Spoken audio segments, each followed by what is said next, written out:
Përfaqësues media, faleminderit që keni ardhur në zyret e lëvizjes vetëvendosje në qendrën e Prishtinës, ku bashkë me sekretarin e qendrës, Ekzon Azemi, do të japim një qëndrim tonin në lidhje me një vendim skandaloz gjykatës themelore që ka ndodhur dje, për cilin jemi njoftuar përmes mediave. Bëhet fjalë për rastin e ish-zyrtarëve të ndërmarrjes publike banesore, ku gjykata themelore me një akt vendim ka hedhur poshtë aktakuzën e Prokurorisë Speciale të Kosovës.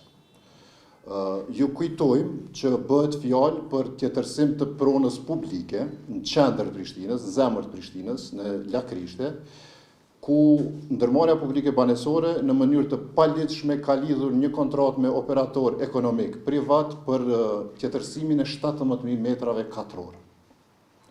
Është rasti pa precedent në historinë e praktikës gjyqësore të Kosovës që një rasti një profili të tillë të lartë aktakuza hudhet poshtë pa shqyrtim fare, pa shqyrtuar, do të thënë pa ia dhënë rastin prokurorisë që t'i shtjelloj provat e veta.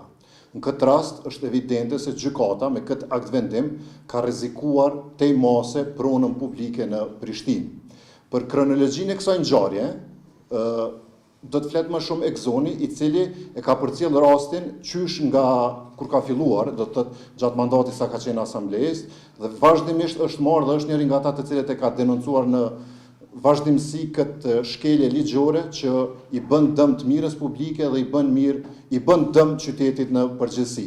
Para se t'ja kaloj fjalën Ekzonit, prej këtu i bëjmë apel prokurorisë së shtetit që të ushtroj ankesë ndaj këtij vendimi skandaloz gjykatës themelore. Në njëjtën kohë kërkojmë nga gjykata apelit që çështjen ta rikthejë në gjykatën themelore dhe të jepet trajtim i merituar, të trajtohen shkeljet të cilat prokuroria i ka gjetur dhe të akuzuarit të marrin dënimin meritor. Ekzon, fjala për ty. Atëherë ju falenderit shumë, të nderuara medje, të nderuar qytetar. Ashtu pra siç u potencua, ne dje nga mediat jemi informuar se gjykata themelore në Prishtinë ka hudhur poshtë aktakuzën e Prokurorisë Speciale për aferën thuajse më të madhe korruptive që ka ndodhur ndonjëherë me pronën publike në kryeqytet. Po flasim pra për 17.000 metra katror ndërtim, po flasim për një pronë në zemër të Prishtinës, konkretisht në lagjen Lakrisht. Po flasim për një projekt që vlera e parafort i llogaritet jetë dikon rreth 200 milionë euro. Vazhdimisht që nga viti 2021, kur e kemi ngritur për herë të parë këtë çështje, kemi paralajmëruar se është një projekt jashtëzakonisht gjigant dhe në këtë projekt janë të përfshirë shumë zyrtar, sepse pra shuma 200 milionë euro normalisht e flet pra se sa gjigant është ky projekt.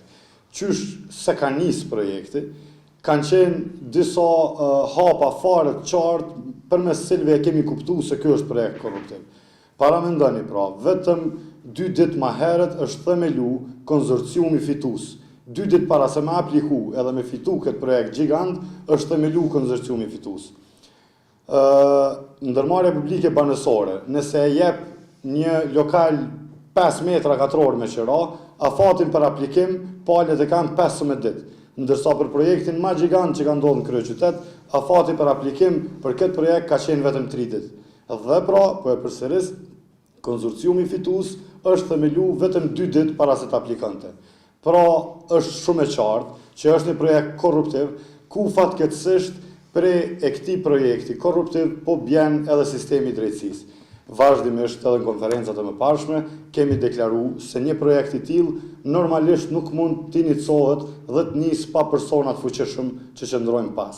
Kush janë këta persona kaq të fuqishëm për të cilët prokuroria më në fund pas presioneve, konferencave të panumërta që i kemi organizuar për këtë çështje, ngriti pra aktakuzë dhe ende pa u gjykuar landa, pra janë mbajt vetëm 2 seanca dhe për një moment pikërisht në kësaj momente të kaosit politik, pra kur ende nuk ka formim të institucioneve, tentohet që të kalohet nëpër këtë mjegulli dhe të hudhet poshtë një aktakuzë ku pra po e përsëris janë 200 milionë euro dhe një pronë shumë e madhe e kryeqytetit në pyetje. Mos të harrojmë se për të njëjtën çështje është konstatu sepse kompanitë kanë rënu pronën e ndërmarrjes, objektin e ndërmarrjes publike banesore dhe kanë rënu azbest i cili pas ankesave që i kemi bo, kanë shku organet kompetente dhe e kanë marrë atë lloj të azbestit, shkatrimi i cilit është bo pa asnjë kriter, ka dalë tjetë i shkallës 3 rrezikshmërisë lartë sipas laboratorit gjerman. Pra, gjitha këto fakte, gjitha këto shkelje, ndërmarrja publike banësore pasi që i ka humbë këto objekte, është detyru dhe me vitet tana detyrohet paguaj qera. Pra, prap preket buxheti i qytetarëve. Dami është milionsh i veç i këtyre objekteve të rënuara dhe i pagesave të qerave, pa e llogarit fare pjesën e pronës e cila po rrezikohet kryeqytetit. Prandaj shumë lut gjithë mediat që ta transmetojnë realisht këtë problematik, sepse në të kaluarën ne kemi pasë se mediumet nuk kanë guxuar as të raportojnë për një çështje të tillë, për shkak se prapë e them janë 200 milion euro. Mediumet caktuara u janë premtuar dhe ju premtohen lokale e madje edhe pasuri tjera të këtij objekti gjigant, sepse po flasim për 5 kulla në zemër të Prishtinës. Është një projekt gjigant dhe prandaj po vrejmë dhe po jemi dëshmitarë gjithë që gjykatat tona nuk po janë në krye të detyrës kur në pyetje janë kriminalet e vërtet. Mos harrojmë se jo vetëm në Kosovë, po gjithkund në botë, mafia e ndërtimit është një ndër mafiat kryesore në basën e Evropë. Kështu që prapë po them, i lusim mediat që ta trajtojnë seriozisht këtë lajm, të kenë guximin minimal sepse Prishtinës po i rrezikohet një pronjë jashtëzakonisht e madhe. Gjykatat po na dënojnë neve që po e ngrisim zërin kundër tyre, gjykatat po na dënojnë neve që po i ngrisim këto shqetësime dhe që po e mbrojmë interesin e qytetarëve, ndërsa siç po shohim vazhdimisht i lirojnë ata gjykatës ose i dënojnë me dënime çesharake ata që lirojnë kriminal, e madje i lirojnë edhe kriminalet që po tentojnë ta tjetërsojnë pronën publike.